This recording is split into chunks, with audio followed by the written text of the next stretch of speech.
2023년 9월 19일 화요일 새벽 기도에 하나님 앞에 올려드리겠습니다. 오늘 주신 하나님의 말씀은 시편 49편 1절서부터 우리 20절까지 있는 말씀입니다.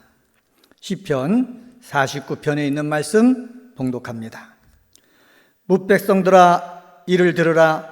세상의 거민들아 모두 귀를 기울이라. 귀천 빈부를 막론하고 다 들을지어다. 내 입은 지혜를 말하겠고 내 마음은 명철을 작은 소리로 읊조리로로다.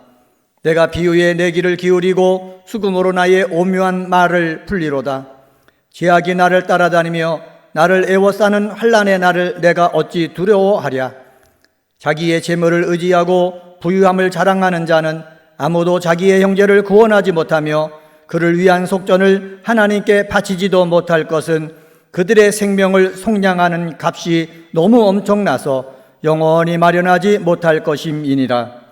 그가 영원히 살아서 죽음을 보지 않을 것인가. 그러나 그는 지혜 있는 자도 죽고 어리석고 무지한 자도 함께 망하며 그들의 재물은 남에게 남겨두고 떠나는 것을 보게 되리로다. 그러나 그들의 속 생각에 그들의 집은 영원히 있고 그들의 거처는 대대에 이르리라 하여 그들의 토지를 자기 이름으로 부르도다. 사람은 존귀하나 장구하지 못하며 멸망하는 짐승 같도다. 이것이 바로 어리석은 자들의 길이며 그들의 말을 기뻐하는 자들의 종말이로다. 그들은 양같이 스올에 두기로 작정되었으니 사망이 그들의 목자일 것이라. 정직한 자들이 아침에 그들을 다스리리니 그들의 아름다움은 소멸하고 스올이 그들의 거처가 되리라. 그러나 하나님은 나를 영접하시리니 이러므로 내 영혼을 스올의 권세에서 건져내시리로다. 사람이 지부하여 그의 집에 영광이 더할 때에 너는 두려워하지 말지어다. 그가 죽음에 가져가는 것이 없고 그의 영광이 그를 따라 내려가지 못함이로다. 그가 비록 생시에 자기를 축하하며 스스로 좋게 함으로 사람들에게 칭찬을 받을지라도 그들은 그들의 역대 조상들에게로 돌아가리니 영원히 빛을 보지 못하리로다. 존귀하나 깨닫지 못하는 사람은 멸망하는 짐승 같도다. 아멘. 시편 49편은 고라 자손의 노래로 인도자를 따라 부르는 노래라라고 되어 있습니다.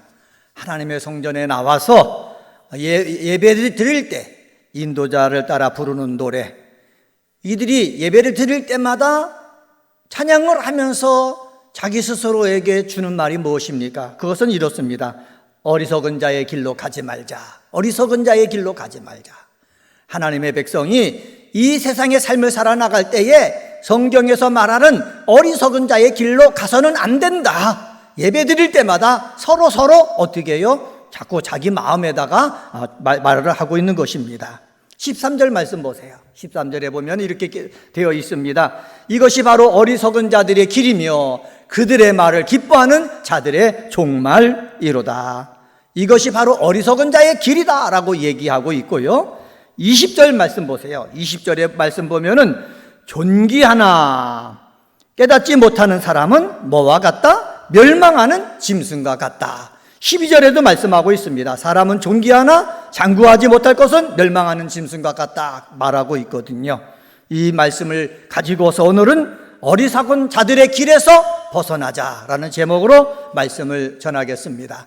우리 새벽에 여러분 기도하러 나왔습니다. 왜 기도하러 나왔습니까? 하나님의 도움을 간구할 뿐만 아니라 하나님 지혜를 주셔서 오늘 하루 삶을 살아나갈 때에 어리석게 살지 않게 하시고 지혜롭게 살기를 원합니다. 이런 의미에서 기도하러 나온 줄 압니다. 그러면 어리석은 자들의 길에서 벗어나려면 어떻게 해야 되겠습니까? 1절서부터 4절을 통해서 깨달을 수가 있습니다. 그것은 바로 뭐냐? 하나님의 말씀을 듣고 배워서 어리석은 자의 길에서 벗어나야 된다라는 말씀입니다. 1절 말씀 보세요. 고라 자손은 이렇게 말합니다. 뭇백성들아 이를 들으라. 세상의 거민들아 모두 귀를 기울이라. 하나님의 말씀을 들으라는 거예요. 하나님의 말씀에 뭐를? 귀를 기울이라 라는 거예요. 여기 보면은 두 개의 명령형 동사가 있죠. 들으라, 기울이라. 두 개의 명령형 동사가 사용되어서 강력한 촉구의 의미를 전달하고 있는 것입니다. 우리 사랑하는 성도들도 이 하나님의 말씀을 어떻게 해요? 들어야 되는 거예요. 귀를 기울여야 되는 거예요. 들으라 라는 말은 1차적으로 세심한 주의를 기울여 듣는다라는 뜻이 있습니다. 한 걸음 더 나아가서 들은 것을 마음에 받아들이고 행동으로 순종한다라는 의미까지 지니는 거예요. 그래서 구약 성경에서 들으라라는 것은 듣는 것으로 끝나지 말고 들은 것을 행동으로 옮기는 것까지 이야기하고 있다라는 것을 우리는 시편을 통해서 계속해서 우리가 배워나갈 것입니다. 또 여기서 귀를 기울이라라고 얘기하고 있지 않습니까? 무엇인가 들려질 때에 그 내용을 머리로 이해하고 묵상하면서 들어야 된다라는 말씀입니다. 들으라와 귀를 기울이라 라는 말씀은 바로 하나예요. 따로 떨어진 말이 아니라 하나예요. 선포될 지혜의 말씀에 주의를 집중해서 들으며 그리고 그 속에 포함된 그 교훈을 놓치지 말고 내가 말도 하고 행동으로 해가지고 하나님의 놀라운 축복의 삶이 우리 속에 일어나도록 해야 되는 줄 믿습니다. 시인은 이렇게 말합니다. 2절 말씀 보세요. 2절에 보면은 귀천 빈부를 막론하고 다 들을지어다 라고 말씀하고 있습니다. 누가 교회에 오는 사람만, 하나님을 사랑하는 사람만 듣는 것이 아니라 모든 사람이 하나님의 말씀을 듣고 배워야 된다라는 말씀입니다. 3절도 볼까요? 3절에 이렇게 말씀합니다. 내 입은 지혜를 말하겠고 내 마음은 명철을 작은 소리로 읊조리로다 라고 말하고 있습니다. 여러분, 지혜라는 말은 무엇입니까? 인간이 바른 삶을 살기 위해서 알아야 될 중요한 깊은 진리를 가르칩니다. 명철 이렇게 얘기하고 있지 않습니까? 명철은 깊은 통찰력을 말하는 거예요. 하나님 말씀을 들을 때에 지혜와 깊은 통찰력이 내 속에 있어지기를 원합니다. 그래야 내가 어리석은 자의 길을 가지 아니하고 어리석은 자의 길에서 벗어날 수가 있습니다. 이렇게 서로 찬양하는 거예요. 은혜광성의 성도 여러분, 우리는 하나님의 말씀을 우리 듣고 행함으로 말미암아 하나님이 주시는 지혜와 깊은 통찰력이 있어서 어리석은 자의 길에서 벗어나는 복된 믿음의 사람이 되시기를 주님의 이름으로 간절히 축원합니다. 두 번째로 어리석은 자들의 길에서 벗어나야 되는데 5절서부터 8절에 보면은 삶이 영원히 장구할 줄 아는 어리석은 자의 길에서 벗어나자라는 말씀입니다. 성도 여러분, 우리의 삶은 영원하지 않습니다. 그런데 재물을 가지고 있는 사람은 우리의 삶은 영원한 줄 착각하고 있다는 거예요. 성경을 보면서 한번 찾아봅시다. 5절 말씀 보세요. 5절에 보면 이렇게 말합니다. 죄악이 나를 따라다니며 나를 에워싸는 환난의 날을 내가 어찌 두려워하랴 라고 말하고 있습니다. 죄악이 나를 에워싸는 환난의 날, 이것은 개인적인 종말인 죽음을 의미하는 것으로 이해할 수가 있습니다. 환난의 날 뭐라 그런다고요? 개인의 종말을 가리키는 거예요. 개인의 종말이 무엇입니까? 죽음하는 것 아닙니까? 시인은 지금 죽음조차 두려워하지 않음을 선언합니다. 세상의 재물로는 죽음의 문제를 해결할 수가 없습니다.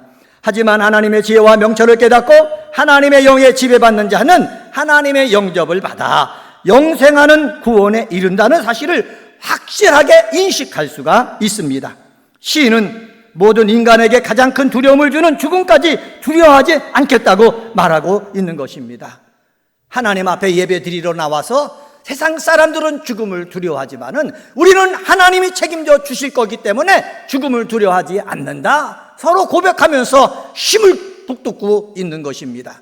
은혜광성께서 믿음 생활하는 성도 여러분, 우리는 언젠가는 죽을 것입니다. 그러나 하나님이 내 모든 것을 책임져 주심을 믿고 죽음을 두려워하지 않는 믿음의 사람이 되어지기를 예수님의 이름으로 간절히 축원합니다.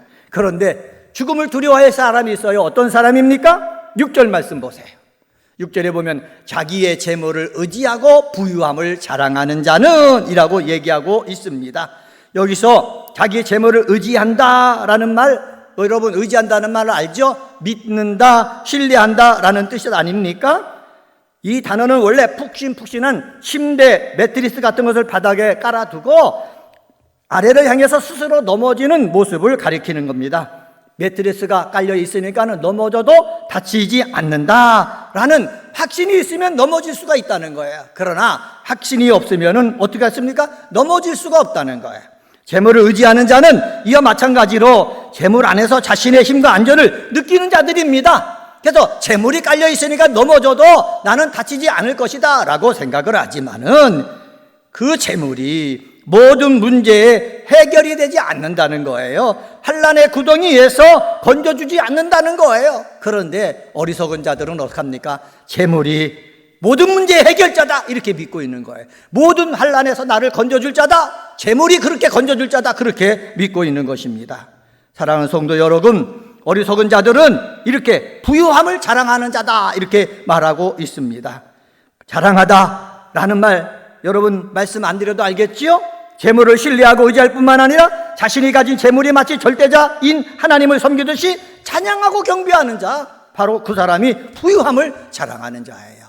여러분, 내가 가지고 있는 부유함이 자랑거리가 됩니까? 자랑거리가 될 수가 없습니다. 왜? 죽음은 뇌물을 받지 않는다라는 유다의 속담처럼 죽음 앞에서는 아무리 많은 재물을 가지고 있다 하더라도 무용지물이 될 수밖에 없기 때문에 그렇습니다. 그토록 사랑하고 자랑하고 의지하던 재물도 죽음의 순간에는 어떤 능력도 발휘할 수 없는 무용지물인 것을 보여줌으로써 재물의 한계와 재물을 의지하는 자의 어리석음을 부각시켜주고 있습니다.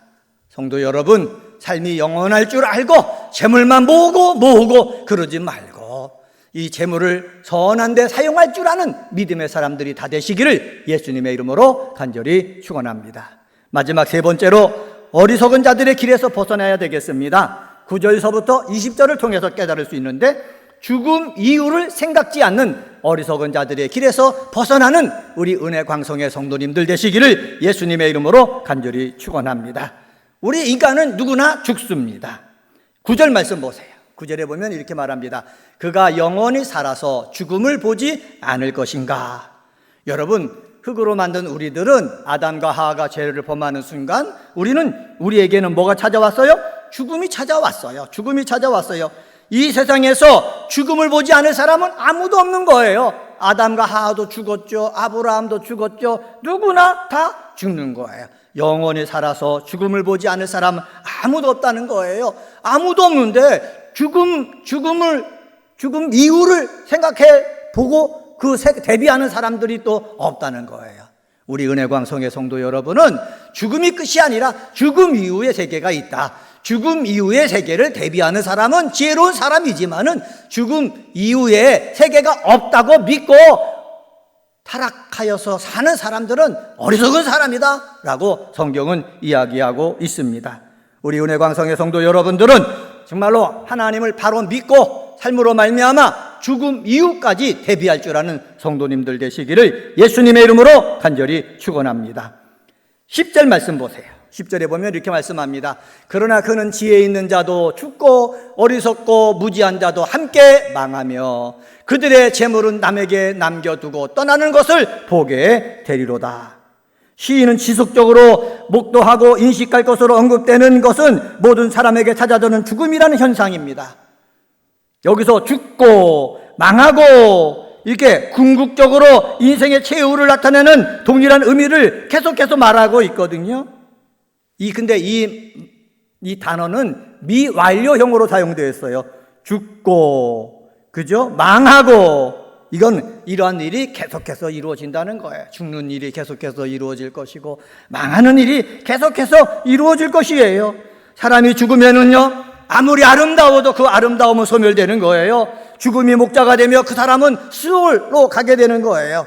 그러나 믿음으로 산 사람은요, 하나님께서 스올에서 건져내어 그를 영접해 주신다. 성경은 말씀하고 있습니다. 사람이 죽으면 제일 먼저 그 사람을 떠나가는 것이 뭔 줄 아십니까? 재물이에요. 재물을 벌기 위해서 그렇게 정말 애썼건만 내가 죽으면 재물은 내 것이 되는 게 아니에요. 나를 떠나가는 것이에요. 17절 말씀 보세요. 그가 죽음에 가져가는 것이 없고 그의 영광이 그를 따라 내려가지 못함이로다. 재물 내가 가져갈 수가 없어요. 내 영광 가져갈 수가 없어요. 물질은요, 사람 사는 동안 그를 영광스럽게 존귀하게 하지만 죽음을 막지 못합니다. 물질의 한계를 깨닫지 못하는 사람들은 일평생 물질만 의지하고 살다가 후회하게 되는 거예요. 의인이 세상 무기를 쫓는 자의 번영을 목격하고 두려워하지 말아야 될 이유를 제시하는 문장인 것이에요. 세상 부귀를 쫓는 자들의 형통과 번영을 두려워하지 말아야 될 이유가 있는데, 그것은 바로 뭐냐? 그가 죽을 때 아무것도 가지고 가지 못한다는 거예요. 사랑하는 성도 여러분, 죽을 때 아무것도 가지고 가지 못하는데, 죽을 때 가져갈 수 있는 하나님 앞에 하나님 말씀을 따라서 살아가는 그러한 선행, 믿음의 삶, 이거는 가져가는 거예요. 죽을 때 가져가지 못하는 것 때문에 인생을 정말로 폭망하는 삶을 살지 말고 정말 하나님 앞에 가서 칭찬받을 수 있는 그러한 일을 행하면서 살아가는 우리 은혜광송의 성도님들 되기를 주님의 이름으로 간절히 축원합니다. 주의 영광과 영혼 구원을 위해서 힘쓰는 은혜광송의 성도들 되시기를 예수님의 이름으로 간절히 축원합니다. 오늘은 시편 49편 말씀 가지고 어리석은 자들의 길에서 벗어나자라는 제목으로 말씀을 전했습니다. 하나님의 말씀을 듣고 배워서 어리석은 자의 길에서 벗어나야 되는 것입니다. 삶이 영원히 연구할 줄, 장구할 줄 아는 이러한 어리석은 자의 길에서 벗어나야 되는 것입니다. 죽음 이후를 생각하지 않는 삶을 사는 어리석은 자의 길에서 벗어나야 되는 것입니다. 영혼 구원을 위해서, 주님의 영광을 위해서 오늘도 살아가는 은혜광성의 성도님들이 되시기를 예수님의 이름으로 간절히 축원합니다. 기도하시겠습니다. 하나님 아버지 감사합니다. 우리 은혜광성교회 나와서 기도하며 믿음 생활하는 사랑하는 성도들, 어리석은 자들의 길에서 벗어나게 도와주시옵소서. 하나님 말씀을 듣고 배워 어리석은 자의 길에서 벗어날 수 있기를 원합니다. 지혜와 깊은 통찰력을 허락하여 주시옵소서. 삶이 영원히 장구할 줄 아는 어리석은 자의 길에서 벗어나기를 원합니다. 내가 많이 가졌어도, 내가 육체가 건강한 것 같아도 하나님 죽을 때가 있고, 죽으면은 내가 중요하게 여겼던 명예, 내가 중요하게 했던 물질, 내가 가져갈 수 없다라고 말씀하는데, 가져갈 수 없는 것을 때문에 삶을 사는 어리석은 자의 길에서 벗어나는 저희들 되게 도와 주시옵소서. 죽음 이후를 생각지 않은 그 삶은 어리석은 자의 삶이라고 말씀했습니다. 하나님 아버지, 죽음 이후의 삶을 생각하며 살기를 원합니다. 주의 영광과 그리고 영혼 구원을 위해서 힘쓰므로 말미암아 주님 앞에 갔을 때에 칭찬받는 은혜광성의 성도님들 되게 하여 주옵소서. 2023년도 우리의 기원이 있습니다. 큰 기쁨 있는 교회가 되기를 원합니다. 순종하는 교회, 늘 모이는 교회, 찬송하는 교회 되게 도와 주시옵소서. 오늘 새벽에도 주의 이름을 부르며 기도하길 원합니다. 주의 이름을 부를 때 병든 자가 치유되게 하옵소서. 삶의 문제가 해결되게 하여 주옵소서. 만남의 복이 임하게 도와 주옵소서. 아버지, 영적 통찰력을 주시고 암기력과 이해력을 주셔서 여러 가지 시험을 준비하는 자들에게 좋은 결과가 임하는 역사가 임하게 하여 주시옵소서. 감사하며 이 모든 말씀 예수님의 이름으로 간절히 기도드리옵나이다. 아멘.